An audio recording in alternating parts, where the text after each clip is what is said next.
El cartel de personalidades que hoy se han reunido en Soria en torno al reto colectivo de la España poco poblada es un buen termómetro del calado que este asunto va teniendo en la agenda y en los discursos políticos. Falta saber y se espera que de un foro de esta envergadura salgan medidas concretas que den una oportunidad a muchos pueblos.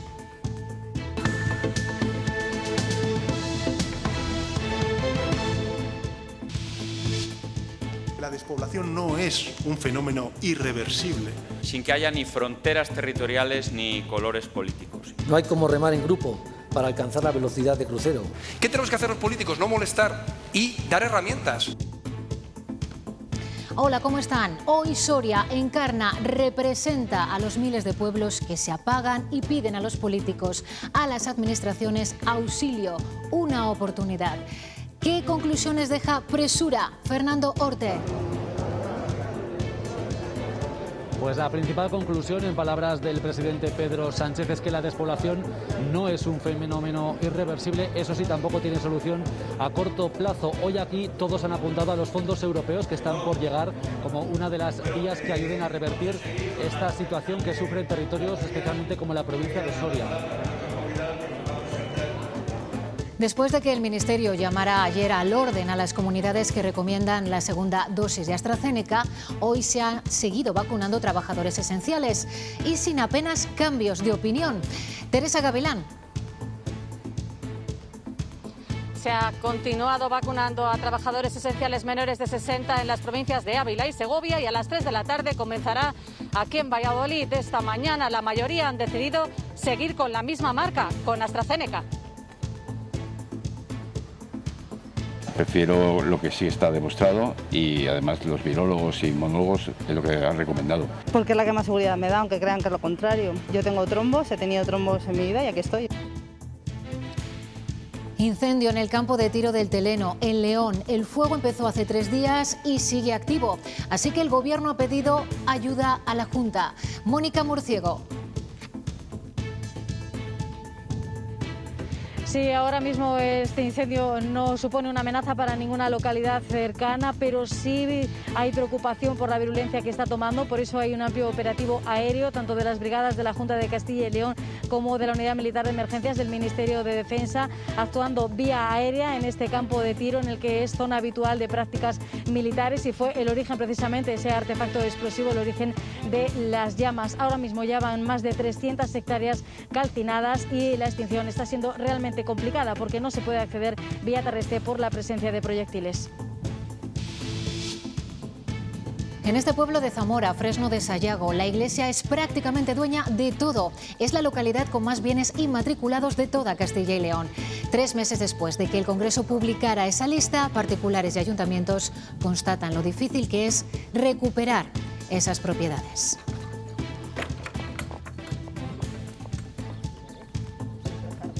El capital más grande de todo el pueblo, el de la iglesia. Tras varias madrugadas frescas, hoy hemos notado, de nuevo hemos amanecido con bochorno y Francisco ha salido a la calle para explicarnos por qué se ha producido esto. Francisco. Buenas tardes, Alejandra. Pues ayer tuvimos mucho sol que calentó la superficie y nos dejó temperaturas más o menos de 30 grados en muchos puntos de Castilla y León.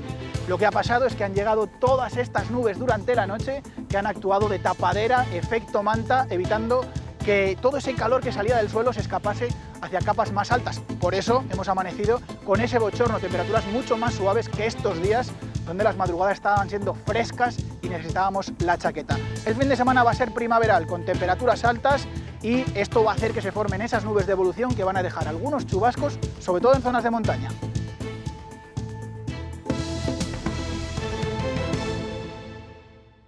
La localización es irrelevante y por eso el espacio rural hoy tiene una oportunidad de oro. Hay tiempo para salvar a las zonas rurales que pierden habitantes. En Soria, la provincia más despoblada de España, se reúnen muchos de los representantes públicos y políticos con responsabilidades y capacidad para hacer algo al respecto.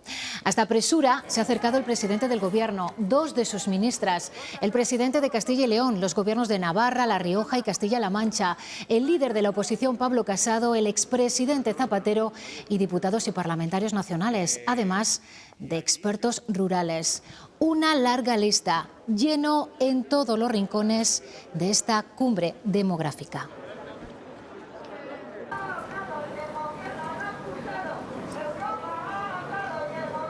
Lo que hoy es una gran cumbre política empezó hace 4 años de forma más modesta. Su nombre, Presura, es el de una modalidad de repoblación medieval. En este tiempo, la cuestión demográfica ha entrado en la agenda política, ha adquirido conciencia pública. El nivel hoy de este foro lleva a esperar medidas y acciones concretas. Fernando Orte, ¿qué propuestas hemos escuchado en Presura? Sí, pues en el plano técnico un grupo de expertos ha pedido a todos esos dirigentes que han pasado hoy por aquí, por Soria, legislar, que legislen pensando también en el medio rural, en los pequeños municipios y no solo en las grandes ciudades. En lo político cada uno ha expuesto sus propias recetas, pero todos han coincidido en apuntar a los fondos europeos que están por llegar como una de las vías que ayuden a coser esa brecha territorial. Tampoco ha habido muchas propuestas concretas. El presidente de la Junta ha pedido a Pedro Sánchez un nuevo modelo de financiación autonómica y el presidente del Gobierno ha afirmado que la despoblación no es un fenómeno irreversible. Después de décadas reclamándolo, la despoblación forma parte ya de la agenda política, social de los medios y de Europa. Este reto demográfico, que es un reto democrático, un reto de país y que sin duda alguna, no les quepa duda, el Gobierno de España está como el que más comprometido. El Gobierno ha anunciado que se activará la economía de los cuidados con 2.100 millones de euros en los próximos años y remarca que estamos ante una oportunidad. Porque representa opciones de vida, de incorporarnos a una comunidad que cuida de sí misma, que integra lo mejor de nuestra modernidad y nuestra reciente historia, que la despoblación no es un fenómeno irreversible. Desde Castilla y León se pide ayuda en un aspecto concreto, la digitalización. La banda ancha llega al 73% del territorio. En esto es fundamental tu implicación y la del Gobierno de España para despejar esa maraña administrativa que a veces paraliza la inversión. Hay que sumar de una vez con apuestas concretas. Desde la libertad de los emprendedores, reclama el presidente de los populares. Confiemos en la libertad de la gente de emprender también en el entorno rural, porque Arteixo era un pueblo y ahora es un nodo industrial mundialmente conocido. Virando la estrategia, si se ha demostrado que lo hecho hasta ahora no ha funcionado. Pensemos en proyectos que hagan que la distancia entre territorios no se reduzca porque los demás frenen, sino porque nosotros aceleramos. Los expertos piden que la España vaciada se convierta en un banco de pruebas de energías renovables. Reclaman leyes que no sean lesivas y más sensibilidad rural. El 6 de mayo del año 2005 la despoblación ya fue una cuestión de Estado, al menos así se preveía cuando ese día se aprobó en Consejo de Ministros el plan específico para Soria, siendo presidente del Gobierno José Luis Rodríguez Zapatero. Se llevaría a cabo en 4 años con un presupuesto de más de 326.000 millones de euros. Entre las medidas que incluía ya estaba la nueva cárcel, la autovía del Duero y también la mejora de los accesos ferroviarios para Soria, por ejemplo, con la modernización de la línea Soria-Torralba. 5 años después, en el año 2010, la Junta puso en marcha la Agenda para la Población, que se preveía que funcionase hasta 2020. Las medidas solo se plantearon para los 5 primeros años y se tenía previsto invertir más de 2.900 millones de euros. Apostaba sobre todo por la formación y la emancipación de los jóvenes, pero no consiguió que estos se quedasen en el territorio. Otro intento más ocurrió en 2015 con la declaración Soria. Esta provincia, Teruel y Cuenca firmaron un acuerdo para lograr ya una fiscalidad diferenciada para estos territorios. El entonces presidente de la Diputación, Antonio Pardo, se comprometió a instar a los gobiernos regional y nacional a tener en cuenta estas desigualdades. En 2017 se firmaba el Plan Soria y en 2018 la entonces ministra de Política Territorial Meritxell Batet visitaba la segunda feria para la repoblación de la España vaciada. Actos y anuncios que no han conseguido frenar la sangría poblacional soriana. He venido por Medinaceli y por tanto lo he hecho bien. La otra feria de Presura lo tomé por el otro lado y fue una tortura. Así que todo lo que mejore, pues bienvenido sea. 2 horas y media, con pocos tramos de autovía y mucha carretera, mucho camión y mucho coche. Pues unas 2 horas y media me dice, pero vamos, que se me ha pasado volando. Yo concretamente 3 horas y media. Son los testimonios de algunos asistentes a la Feria Presura y efectivamente cuesta llegar a Soria en pleno 2021. De hecho, la capital solo está comunicada por autovía con Madrid. A la Feria Presura han asistido hoy políticos de diferentes lugares de España y hemos elegido 3 de esos puntos para mostrarles la distancia y la duración del viaje. Por carretera desde Valladolid, por ejemplo, son más de 2 horas y media para 208 kilómetros. Desde Pamplona nos costaría 2 horas cubrir 180 kilómetros.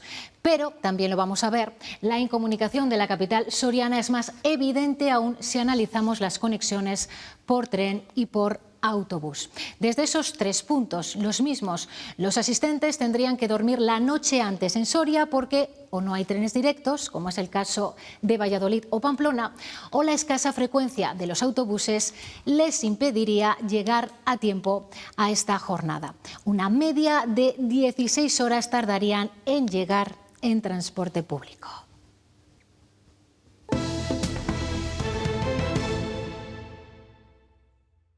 No hay una posibilidad de elegir a la carta para ningún grupo, sino que cada quien tiene que aceptar con arreglo a su grupo y a sus circunstancias, con criterios de igualdad, lo que le corresponda. Así lo estamos haciendo todos los españoles y esto es lo que la ministra trataba de decir.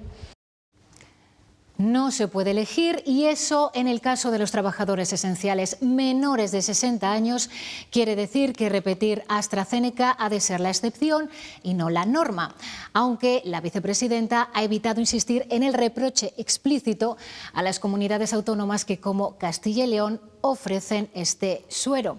Teresa Gavilán.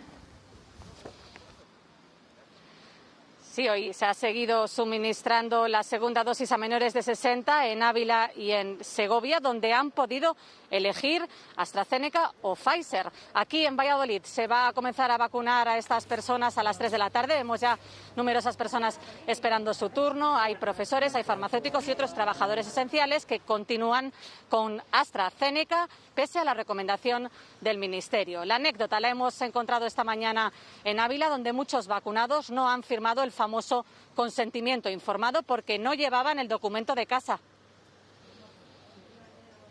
Yo no lo he traído y aquí he pedido si tenía que firmarlo y me han dicho que si estaba aquí es que consentía. Tampoco hubiera tenido problema en firmarlo si me lo hubieran pedido, porque venía con conciencia de lo que quería hacer. Prefiero lo que sí está demostrado y además los virólogos y inmunólogos es lo que han recomendado. Porque es la que más seguridad me da, aunque crean que es lo contrario. Yo tengo trombos, he tenido trombos en mi vida y aquí estoy. He cambiado de opinión y me voy a poner la Pfizer.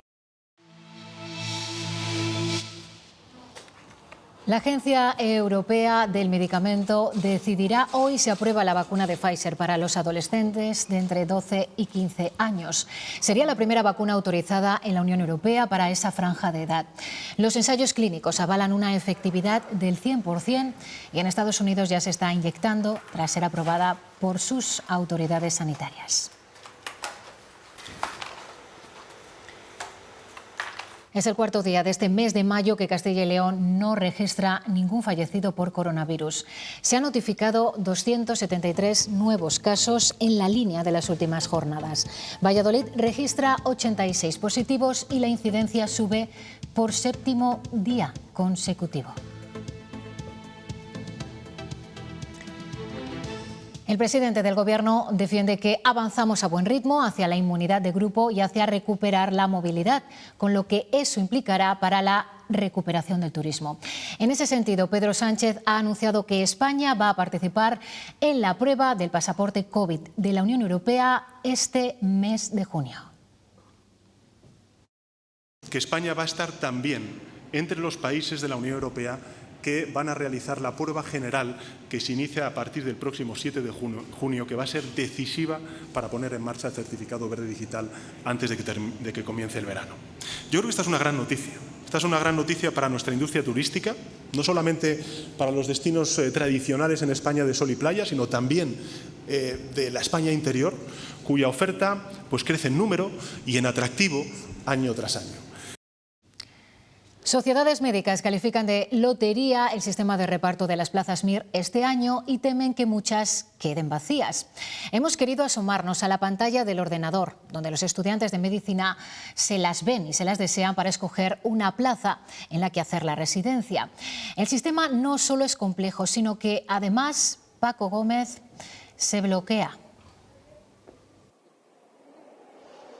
Sí, así es, enorme malestar entre los aspirantes de Castilla y León a la formación sanitaria especializada porque, entre otras cosas, se les obliga a hacer, dicen, un listado a ciegas de sus preferencias de entre más de 7.000 opciones. Se entiende que quizá al momento no permitía esa elección presencial, pero no comprenden por qué no se hace a tiempo real, viendo las plazas que van quedando conforme avanza el listado para poder tomar decisiones en consecuencia. En lugar de ello, se ven abocados a un sistema con continuas caídas, con pérdida de datos y con otro sinfín de problemas añadidos que dicen hacen de esta elección MIR un auténtico calvario. Su futuro depende de la elección que hagan a través de esta web del Ministerio. Los 2 primeros días ha dado error todo el tiempo, se contactaba con los servicios técnicos y decían que eran problemas que estaban intentando solucionar sin darnos, la verdad, grandes soluciones. Tienen que elaborar un listado que indique sus preferencias, tanto especialidad como destino. Hay miles de combinaciones. Primero, no me permite elegir más de una sola comunidad y cuando quiero ir a meter plazas de más comunidades, desaparecen las plazas y desaparecen las especialidades y ya no podía acceder a ellas. Hay 30.000 aspirantes, 1.600 de Castilla y León, pendientes de una pantalla. Después de un año en el que yo he estado trabajando, he estado estudiando para poder dedicarme como especialista a esto y que luego lo estaten así. Creen que el mayor problema es que no pueden elegir a tiempo real. Yo creo que es algo bastante serio como para andar jugando con ello así como están haciendo. Estás haciendo un poco de manera defensiva, para no quedarte sin eso por lo que has trabajado tus últimos 7 años de vida.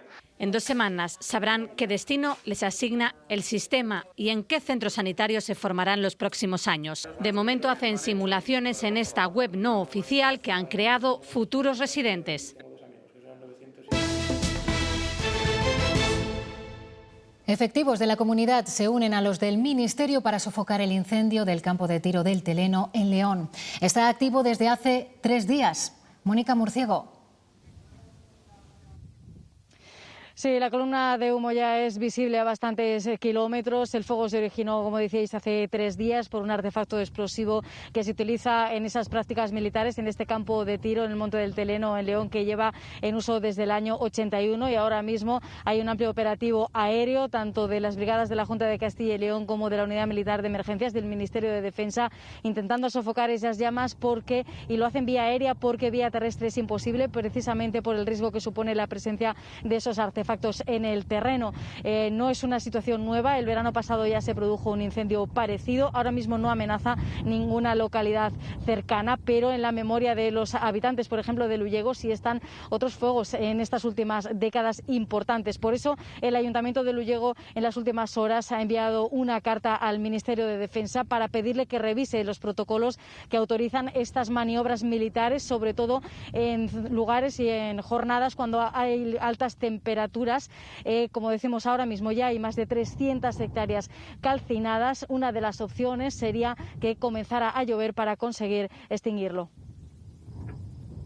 No podemos estar así periódicamente, prácticamente todos los años hay algún pequeño incendio, pero que cada cierto tiempo tengamos la incertidumbre de si va a haber problemas con algún pueblo o se escape otra vez a los montes de los pueblos alrededor, aparte de los daños que causa pues, en el tema del agua, porque tenemos las captaciones de 4 pueblos del ayuntamiento, están dentro del campo de tiro. Han pasado casi 4 meses desde que el Gobierno diera a conocer la lista de bienes inmatriculados de la Iglesia y por ahora no hay constancia de que se hayan planteado recuperarlos en los juzgados, pero sí ha habido movimientos. Varias personas y también ayuntamientos han contactado con la Asociación para la Recuperación del Patrimonio tras descubrir algunos de esos bienes en la lista. También se han presentado mociones en 5 consistorios. Era el 16 de febrero cuando el Gobierno publicaba la lista de los casi 35.000 bienes inmatriculados desde 1998. Revisando la lista vimos que que en Tordesillas había una iglesia, que era la Iglesia de Cristo Rey, la cual tenemos aquí. Desde que lo supieron, este grupo de vecinos pide al ayuntamiento que lo reclame en los juzgados. El que tiene que tomar cartas en el asunto de litigar, de intentar buscar hacerse con la titularidad del edificio, en el caso de que se pudiera, sería por parte de la Administración. Son bienes de dominio público que tienen que ser defendidos por la Administración. El arzobispado cedió su uso al consistorio por 35 años, que ahora ha invertido 700.000 euros en levantar un auditorio. Pasa de tener un edificio inservible que le estaba dejando arruinarse a que el ayuntamiento le pague una reforma, lo convierta en auditorio y en unas décadas vuelve a su propiedad.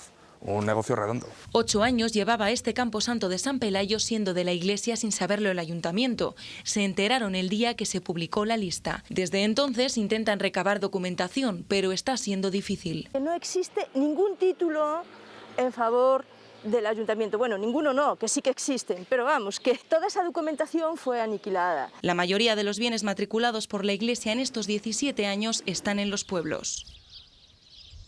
Viajamos a un pequeño pueblo de Zamora, Fresno de Sayago, donde la Iglesia ha inscrito a su nombre hasta 80 bienes. El capital más grande de todo el pueblo, el de la Iglesia. Es el municipio de Castilla y León con más patrimonio propiedad de la Iglesia. Los vecinos ya lo sabían. Tiene muchísimo terreno. No sabía la cantidad, pero sabía que había mucho. La iglesia, el cementerio o la casa del cura. En ella vive desde hace 50 años Adela. Cuando yo vine ya hacía unos años que no vivía, pero aquí había estado el cura. Paga 250 euros anuales, pero dice que nadie se molesta en arreglarla. Todo lo hemos hecho nosotros y los curas no nos han hecho nada. Pero es aquí, en el campo, a escasos metros del pueblo, donde más bienes inmatriculados hemos localizado. Terrenos rústicos como este, casi 70 hectáreas actualmente son propiedad del arzobispado. Los vecinos donaron estas fincas por varios motivos. La gente cuando tenía los hijos, pues si el que iba uno a la iglesia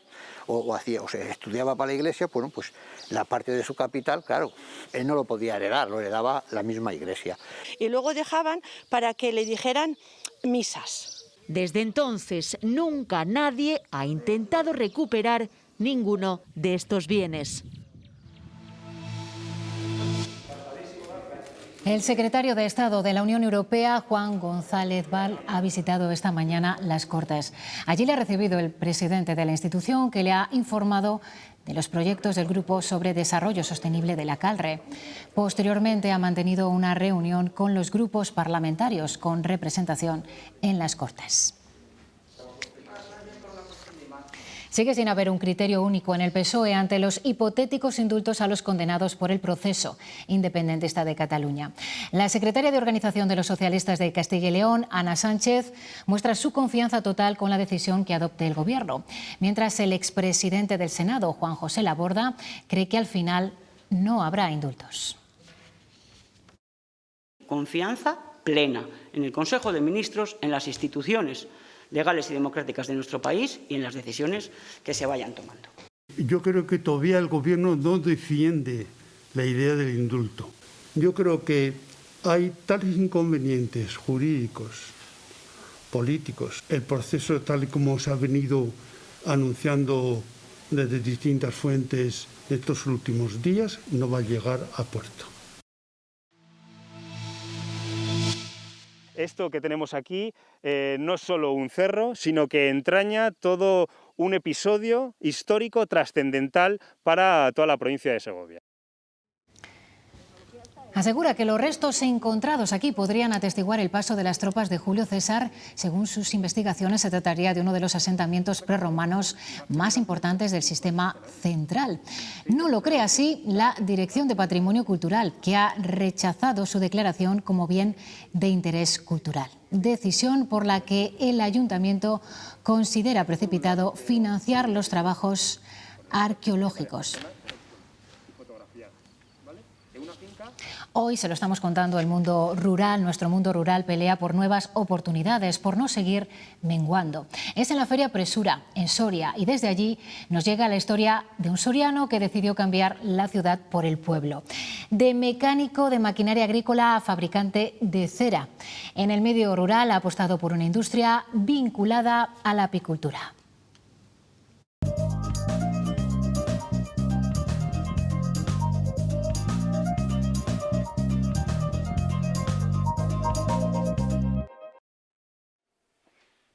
A sus 33 años, Rodrigo es un ejemplo de emprendedor rural. En Soria estaba arreglando maquinaria agrícola, tractores, cosechadoras, etc. Trabajaba en un concesionario de tractores. Y ahora se ha montado su propia fábrica de cera en Valdeavellano de Tera, donde ya es un vecino más tras dar un giro a su vida al dejar la capital por el pueblo de su familia. Poder hacer lo que te gusta, poder hacerlo donde te gusta y esos fueron los principales motivos para tomar esa decisión. Una apuesta que le ha llevado a invertir más de 200.000 euros. Pues en maquinaria, en reacondicionar la nave y comprar la nave.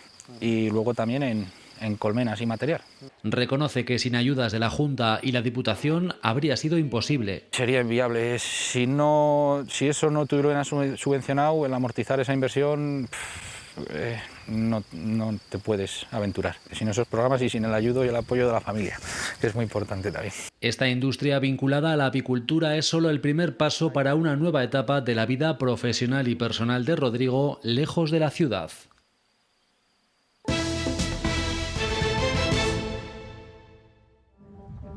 El campo de la muerte nazi de Auschwitz desembarca en el monasterio burgalés de San Salvador de Oña. La muestra comienza mostrando las fotografías del ambiente que se vivía en Polonia hace un siglo tras la Primera Guerra Mundial. Desde el año 20 hasta el año 39, realmente hay poco tiempo, ¿no? Hay 19 años de recuperación, de ir tirando hacia adelante, de ir olvidando aquella catástrofe. Una segunda parte refleja la persecución de los judíos, la realidad de los guetos de la Alemania nazi hasta llegar a la recreación del campo de Auschwitz. Impactan las alambradas, los vagones y los barracones del horror.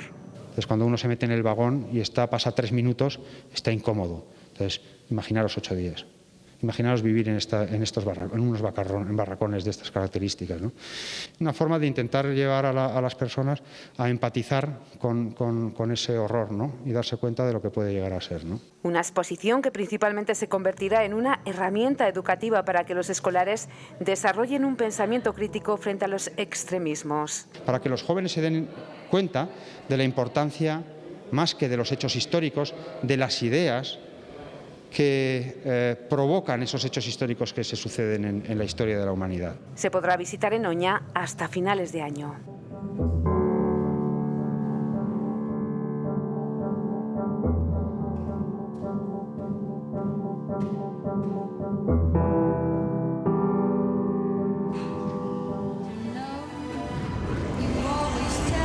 Termina la semana con varios estrenos de cine muy esperados. Vuelve a la gran pantalla la villana más famosa de Disney, Cruella de Vil, esta vez encarnada por Emma Stone. Para los más pequeños, una nueva aventura de la abeja maya y su amigo inseparable, Willy, en La abeja maya y el orbe dorado. La acción llega con Despierta la furia, una película llena de adrenalina y de suspense. Sí, lo sé. No somos los depredadores, sino la presa.